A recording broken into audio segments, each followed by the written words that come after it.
Hello, everyone, and welcome back to Emily English Daily. I'm Emily. And I'm Tom. We're so happy you're joining us today. Tom, how's your day going? It's been really productive, actually. Oh, nice. What have you been working on? I spent the morning reading some interesting research about language learning. That's perfect because it matches today's topic. Exactly. Today, we're talking about something many English learners struggle with. Let me guess. Go ahead. Thinking in English? That's right. Today's lesson is all about training your brain to speak English naturally. Without translating every sentence in your head. This is such an important skill.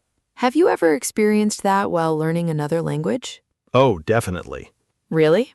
I used to translate everything, word by word, inside my head. That sounds exhausting. It really was. And it also slows conversations down. Exactly. But here's the good news. You don't have to keep learning that way forever. There are practical ways to train your brain differently. And today, we're going to share them with you. Before we begin, If you're enjoying these conversations, please take a moment to like this video. and don't forget to subscribe to Emily English Daily. Your support helps us create more lessons for English learners around the world. And if you have a friend who's learning English, Share this lesson with them. learning together makes the journey much more enjoyable. All right, Tom. I'm ready. Let's talk about training our brains. Sounds good. When you translated everything in your head, what was the biggest problem? I'd say the delay. The delay? Yes. What do you mean? Someone would ask me a question. And then? There would be this awkward silence while I was thinking. Because your brain was doing two jobs at once.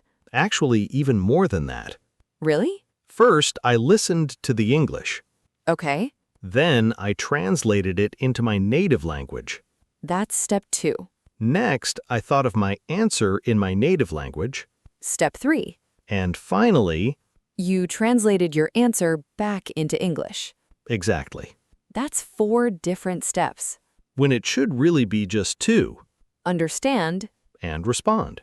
No wonder conversations felt difficult. I know. And here's something interesting. What's that? Many B1 learners still do this. Even after learning English for quite a while? Yes, Why? because it becomes a habit. Ah, The brain automatically follows the same path. especially when we're nervous. Or tired. So we need to teach our brain a new path. Exactly. A direct English path. Scientists call these neural pathways. That sounds complicated. The name does. But the idea isn't? Not at all. Can you explain it? Imagine your brain is like a forest. Okay, I'm picturing it. You want to walk from one side of the forest to the other. But there's no path yet. Right. So I have to push through the trees and bushes. Exactly. That sounds slow. And difficult. Just like learning English in the beginning. That's the idea. But what happens if I walk the same way every day? Little by little, A path begins to appear. the grass becomes flatter, The route becomes easier to follow. and after enough practice, You can walk there without thinking very much. that's exactly how your brain learns English. The more you think directly in English, The stronger that pathway becomes. until speaking English starts to feel natural. Exactly. I like that example. Me too. So how can we start building those English pathways? Let's begin with a simple strategy called mental substitution. Mental substitution. Yes, Tell me more. most B1 learners already know many English words and grammar patterns. So knowledge isn't really the biggest problem. Exactly. Then what's missing? Activation. Activation. The words are already inside your brain. They're just not active yet? That's right. Almost like books sitting on a shelf. Exactly. They're there, But you never take them down to use them. so how do we activate them? Throughout your day, pay attention to your thoughts. Okay. Every time you think something in your native language, Pause for a moment.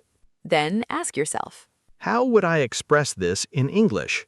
exactly. So instead of automatically translating, You're training your brain to express ideas directly in English. that sounds like a great place to begin. It really is. And in the next part, we'll show you how to make this technique even more powerful.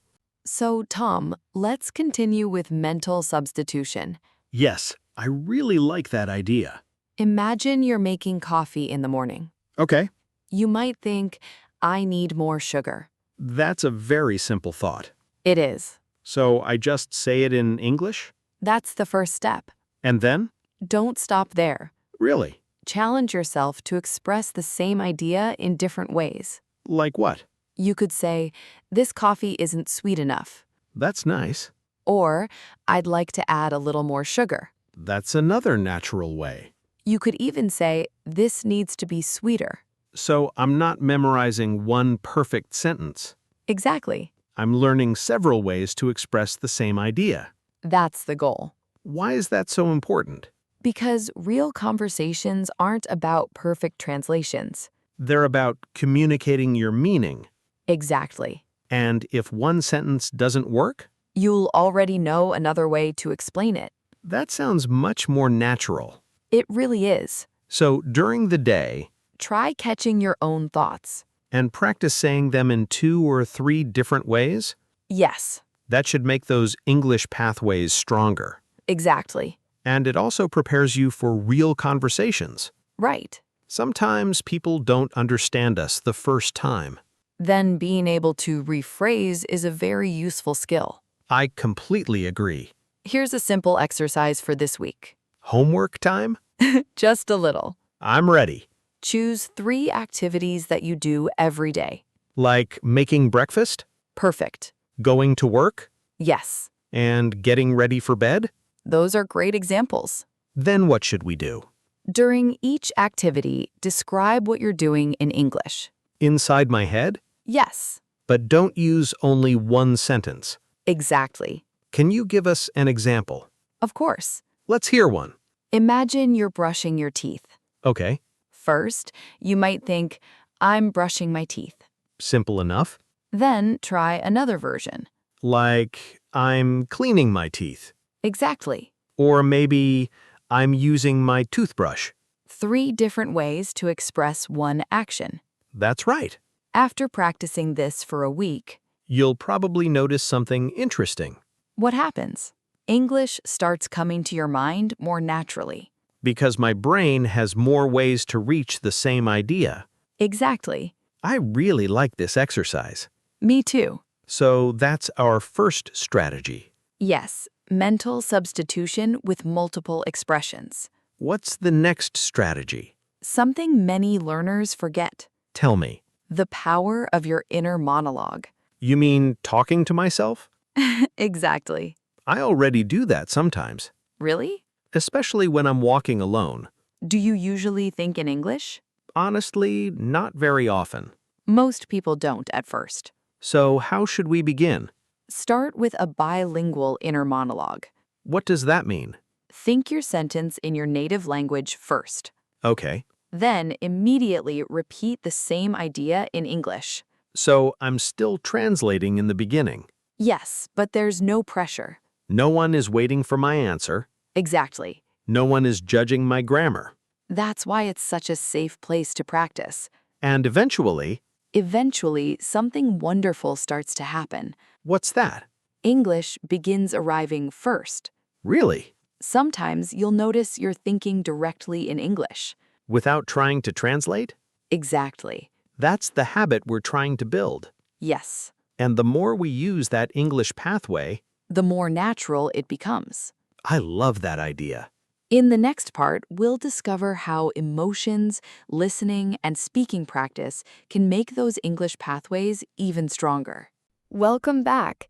So far, we've talked about mental substitution. And building an inner monologue in English. Now, let's look at another important piece of the puzzle. Input quality. Exactly. You mean listening and reading? Yes, but not just any listening or reading. What do you mean? You need the right kind of English at the right level. I think many learners make mistakes here. They do. What's the first mistake? Some people only study very easy English. Because it feels comfortable, Exactly. but their brain isn't being challenged. Right. And the second mistake? The opposite. Really? They jump straight into difficult news programs or academic articles. Then they feel overwhelmed. And discouraged. So what's the better approach? Find something called comprehensible input. I've heard that phrase before. It simply means English that's a little above your current level.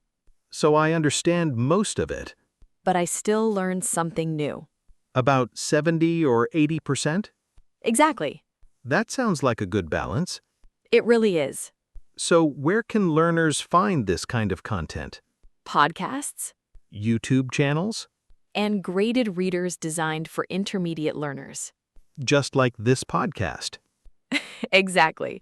What if I want to watch movies, That's a great idea. even if native speakers talk quickly? Yes. How? Watch with English subtitles So I hear the words. and read them at the same time. That makes listening much easier. Here's another helpful tip. I'm listening. Try reading the subtitle just before you hear it.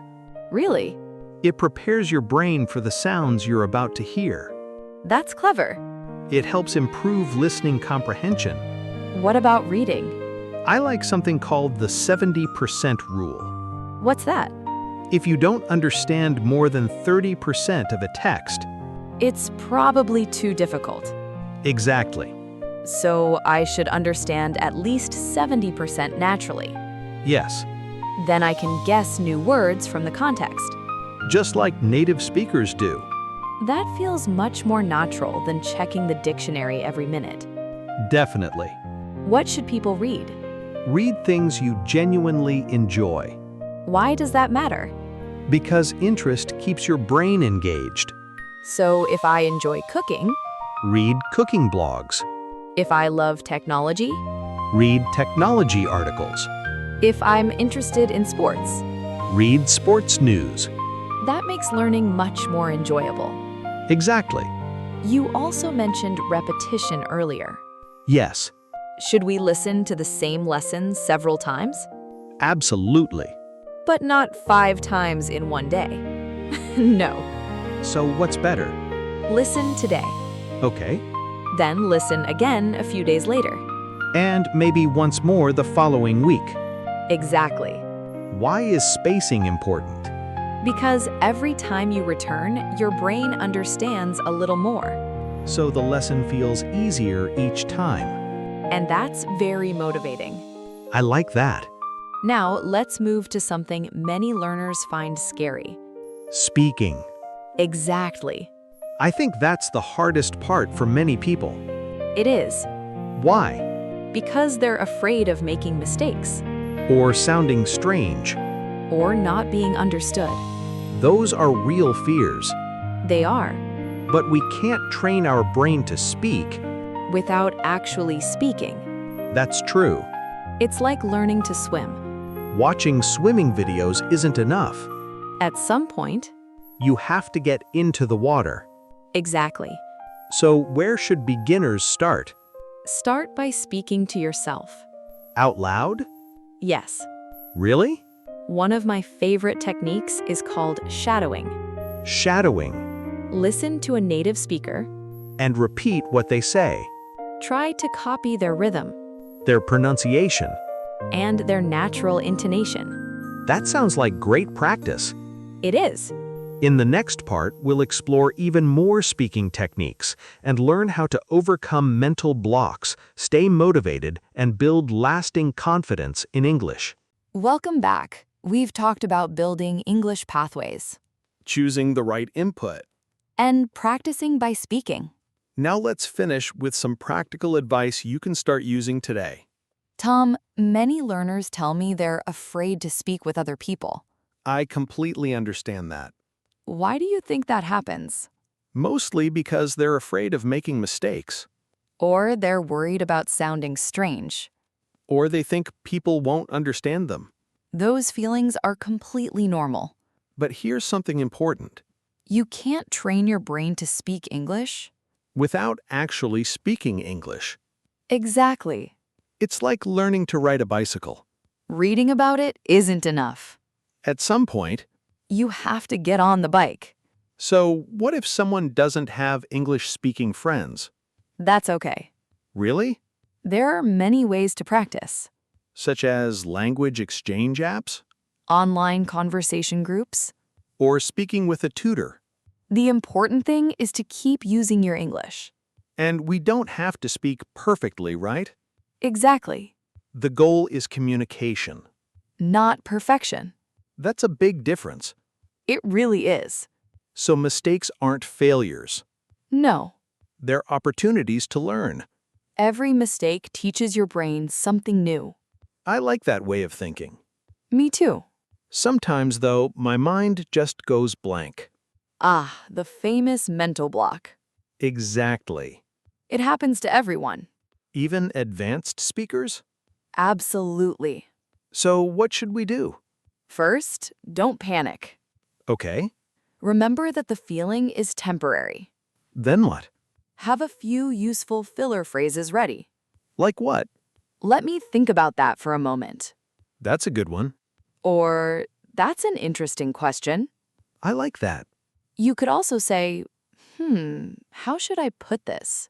Those phrases give us time to think, Exactly. and they keep the conversation moving. Just like native speakers do. Another thing I've noticed. What's that? Sometimes I try to say something that's too complicated.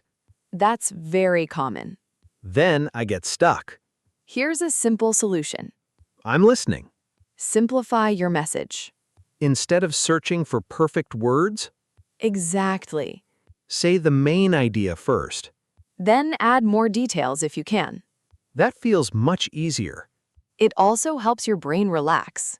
And once I start speaking, It's often easier to continue. that's true. Before we finish today, There's one more thing we should talk about. patience. And being kind to yourself. Learning a language is one of the hardest things your brain can do. It takes time. It takes practice. And it takes consistency. Some days you'll feel like you're making great progress. Other days, It may feel like nothing is improving. those are what we call plateaus. Exactly. They can feel frustrating. But they don't mean you've stopped learning. Your brain is still building stronger connections. Even if you can't see the progress yet, Then one day, everything suddenly feels easier. I've experienced that before. So have I. That's why we should trust the process. Absolutely. Let's quickly review today's lesson. We learned about mental substitution. We practiced building an inner monologue. We talked about choosing high-quality English input. We learned the 70% rule, We explored shadowing recording yourself. and speaking out loud every day, We also learned how to overcome mental blocks. and why mistakes are part of learning. Most importantly, Train your brain a little every day. be patient Be consistent. and don't be afraid to speak. Every conversation helps your brain grow stronger.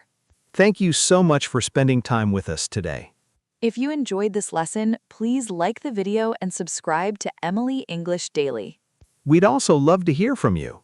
Leave a comment and tell us, what's your biggest challenge when speaking English? We read every comment, and your ideas inspire future lessons. Until next time, Keep practicing, keep thinking in English. and remember, every small step brings you closer to fluency. Bye, everyone. Take care, and we'll see you in the next lesson on Emily English Daily.